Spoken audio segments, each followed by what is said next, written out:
All right, welcome back to Module 12, the High Middle Ages. In this section, we're going to talk about royal power. Now, we're particularly going to talk about how manorialism impacted the commercial revolution. All right, and how that gave rise to royal power in the Middle Ages. Now, in the Middle Ages, many kings expanded their power, but we're going to focus specifically on an example of King Henry II of England, who ruled from 1154 to 1189. Henry comes to power after a terrible civil war in England. Two different rival claimants for the throne had thrown all of England into a major chaos, and the nobility of England supported different sides in this conflict. Because there wasn't a central authority, it really allowed a lot of the nobles to gain a great deal of power locally speaking, at least. So when the Civil War finally ends and Henry emerges as the victor in the war, he has two major goals. The first goal is to build an empire, and the second is to decrease the power of the nobility, or to grow the royal power, if you will. So he achieves the first goal of building an English empire through marriage. Henry marries Eleanor of Aquitaine, and Aquitaine is down in the southern part of France, and he adds territory in France to his English territories to create an empire. Now, Eleanor of Aquitaine is a fascinating woman. A lot of people have very incorrect notions about women in the Middle Ages. They tend to think that, women are just subservient, that they're damsels in distress, but Eleanor is definitely not that case. We do find in the Middle Ages that women do not exercise official political power, that if you happen to be a noble woman, especially if you're a royal noble woman, you could have a lot of behind-the-scenes political power, and Eleanor is just such an example. Eleanor had actually been married to the King of France before she married Henry II of England, but her marriage to the King of France did not go very well at all. The king was very pious, which meant he was interested in spiritual matters, and Eleanor was more interested in social life, meaning that she liked poetry and music. She went on a crusade with her husband, the King of France, and during that crusade, there were rumors that she was having an affair with her uncle, who was also on crusades. So she was kind of, a woman who liked to live on the edge, so to speak. Because she didn't get along with her husband after the crusade ended, their marriage was annulled. And this is how Henry ended up marrying Eleanor. And the two of them did not always get along with each other. They had some pretty famous battles. In fact, at one point, Eleanor actually supported one of her sons in a coup attempt against King Henry. It failed, and Henry had her imprisoned for quite some time in a castle. So they had a very interesting kind of relationship, but certainly Eleanor did bring with her this land, which did allow the English to have control, not just in England itself, but in parts of France. And it also shows us that women were not always the quiet and subservient type during the Middle Ages. In terms of his second goal, King Henry wanted to decrease the power of the nobility. And one way he does this is by modifying the feudal arrangement. So he said in feudalism, a king gives gifts, usually land, to his vassals, and in return, his vassals perform services, mainly military service. What Henry does is he changes that military service aspect with the introduction of a practice known as scutage, kind of a strange sounding name. But what this practice does is it allows vassals to pay a fee to the king that gets them out of doing military service. So instead of showing up to do your military service, you simply give the king money, and then with this money, the king can go off and hire mercenaries to fight for him. The vassals actually like this idea because it means they don't have to drop anything and come running to the king and fight in one of his wars whenever he wants to go to war. And the king really likes it because it means he doesn't have to rely on the nobles to show up for him to be able to go to war. Now that he collects money, he can just hire mercenaries. And of course, they're going to go as long as he has the money to pay them. But this process, it does then decrease the power of the nobility because it makes the king less reliant on the nobles for military support. Another way the king decreases the power of the nobles is by expanding royal control over the law. And this was important. In fact, Henry will come to get the title the father of the English common law. And the way that he reduces the power and the nobility when it comes to legal matters is that he creates a system of royal judges to hear major cases. So traditionally speaking, a noble exercises legal power in his own territory. So if someone's murdered, the person who hears the case and decides the guilt or innocence is the noble. But what Henry does in these major cases when it comes to issues of murder or arson or rape or treason is that they're going to be heard by royal judges that are appointed by Henry, and are loyal to Henry, not heard by the nobility. And so these royal judges ride in a circuit around England. They go from major town to major town, and when they're there, they'll hold trials for these major cases. A circuit court.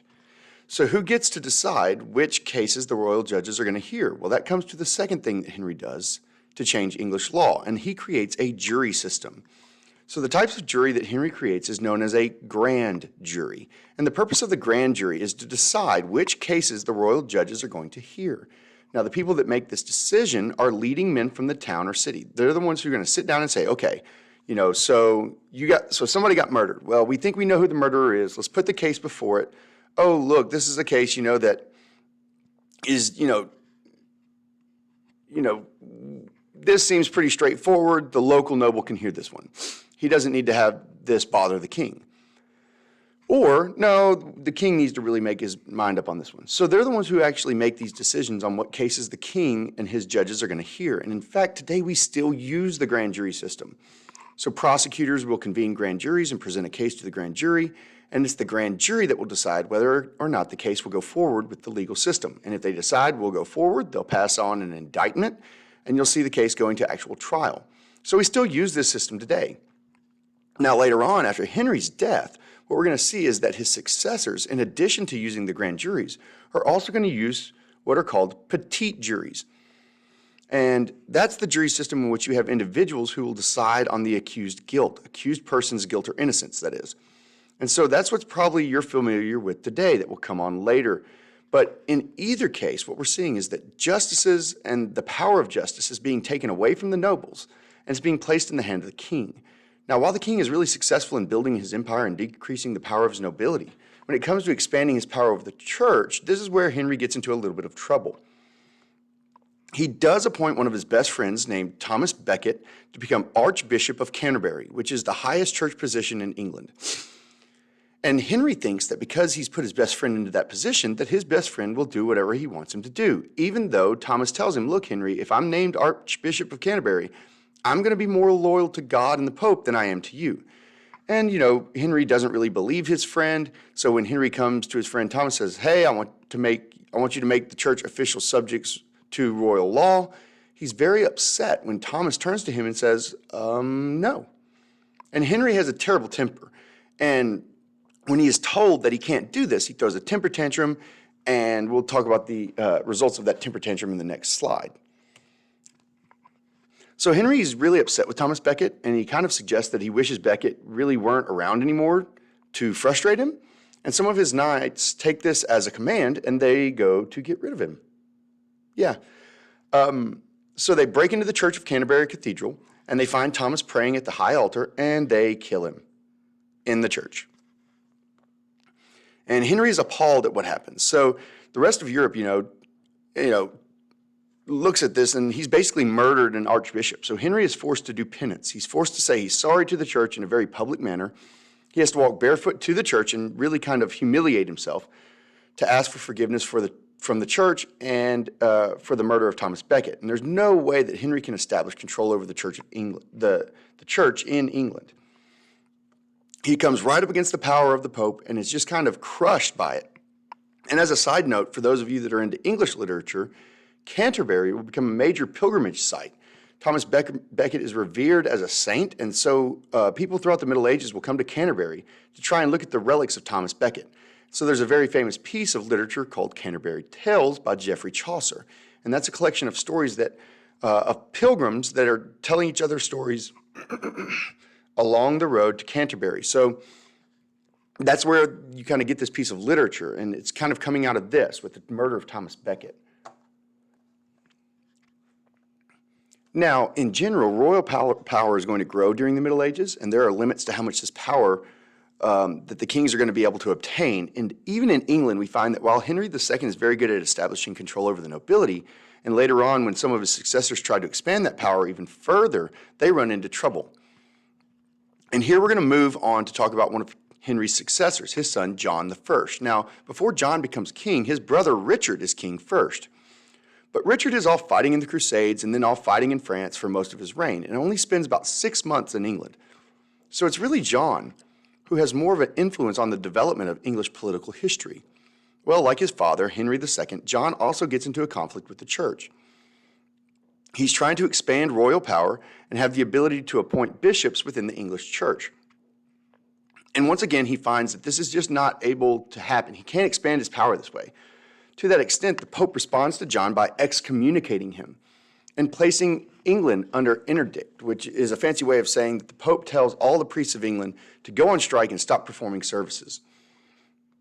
And because the people believe that if they're not able to take the sacrament, that they're not going to be able to participate in communion, that they won't be able to go to heaven, this causes them to put an incredible amount of pressure on the king to back down and give the church what it wants, which is the right to control its own appointment of bishops. And so John reluctantly does that. He's not able to control the church. And John also gets into a problem when he tries to expand power even further than his dad had over the nobles. So we talked about how feudalism, that vassals agree to do particular services for the Lord. In this case, it would be King John, and in return, they get fiefs. Well, what King John starts to do is he starts to change the terms of the feudal relationship without gaining the consent of the nobles. He starts charging them more for scutilage fiefs, like the fees that they're paying to get out of military service. He's increasing those fees without their consent. He will do other things like control property of minors. So like if one of the vassals dies, leaving a minor child, then the king becomes the guardian of that child. And when the child would grow up and be able to take over his inheritance, sometimes John would be very slow to hand back control of that inheritance to the child. Because while John was the guardian, he's able to kind of siphon off the rents and fees that he was getting from that property. So he's doing all these things that are kind of interfering with the feudal system that we've been talking about and the nobility, and this causes them to rebel against the king. They basically accuse him of breaking the feudal oath because he's not abiding by the terms of their agreement, and they rebel against him. And this kind of starts a mini civil war within England between the king and some of the nobles. Well, after defeating King John at the Battle of Runnymede in 1215, they forced the king to sign something called the Magna Carta, or the Great Charter. And this charter would be crucially significant in both England and American history, because what it does is it sets up some basic political principles. Some of them are still used today. So what it essentially does is it states that a king must gain the consent of the nobility before he can change their feudal obligations. So in other words, if he's going to change the terms of the feudal oaths that are being sworn to him, he has to get the consent of the vassals before he can do that. He can't just arbitrarily change the terms of the agreement. So some of the things then, some of the rights, if you will, that the nobles want are things like the right to due process by the law. They don't want the king to have the ability to arrest them for, just because he doesn't like the way they looked at him that morning. Then they want to have the right that under the law to be protected. So the king has to follow a process if he's going to be imprisoning some of his nobles. And this is one of the principles that has actually been preserved since 1215 and is a major foundation for the English government. But it's also a principle that was adopted by the United States when it was formed in the 1700s. And we have this right instilled in our Constitution as well. So the Magna Carta becomes very significant because it's a document that is implying that kings themselves are subject to the law. And even though King John will manage to weasel his way out of this agreement, he basically signs it and then goes crying to the Pope, "Oh, they made me sign this." And the Pope says, "Oh, it's okay. Since you signed it under duress, you don't have to abide by it." And so he kind of weasels out of it, which immediately starts the war back up again. But King John dies shortly thereafter. And it's just kind of a fun detail. He actually dies from eating too many peaches. And it seems to have caused him to have a massive attack of diarrhea and essentially dies of dehydration. And it's like a toilet death. And surprisingly enough, he's not the only English king to have died on the toilet. But there are many more that have done this as well. It's just kind of a weird historical trivia there. But with King John's death there, this Magna Carta would be brought back in a totally different format for some of his successors to sign, and the principles of this document would continue to influence us really to this day. Now, if we look at the significance,